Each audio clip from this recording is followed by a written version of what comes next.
ძალიან პირდაპირ გეუბნები, რომ არასდროს არანაირ კავშირში არ ყოფილა ამ ტიპისთან. კომპანია ქართულ ბაზარზე 2011 წლიდან შემოდის, ჯერ გრინებ ჯორჯიას სახელით, რაც დასტურდება საჯარო რეესტრის ოფიციალური ამონაწერით. კომპანიას პირველ ეტაპზე 3 მეწილე ჰყავს.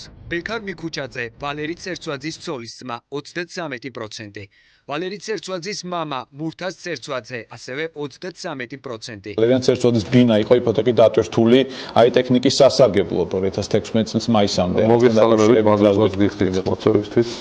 ეს უკვე როგორც ხედავთ, სრული აბსურდის თეატრი არის.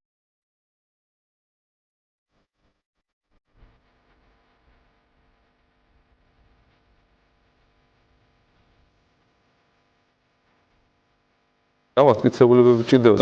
კიდევ საუბარი იყო, რომ სახელმწიფო მანქანა იყო გამოყენებული სარეკლამო რგოლში. ეს თემაც უკვე ადრეც ითქვა, მაგრამ ეს რამდენად ეს ინფორმაცია ავთენტურია და რამდენად ეფუძნება ნიფტკიცებულებებს ეს ჯერჯერობით არაა ცნობილი. თეორიულად არ გამოდის ეს კანონდარღვევა, ხო თქვათ ესეც რომ აღმოჩნდეს და ყოფილიყო, რომ ჩემი მანქანა არის. თეორიულად არ გამოდის ეს კანონდარღვევა, ხო თქვათ ესეც რომ აღმოჩნდეს და ყოფილიყო, რომ ჩემი მანქანა არის.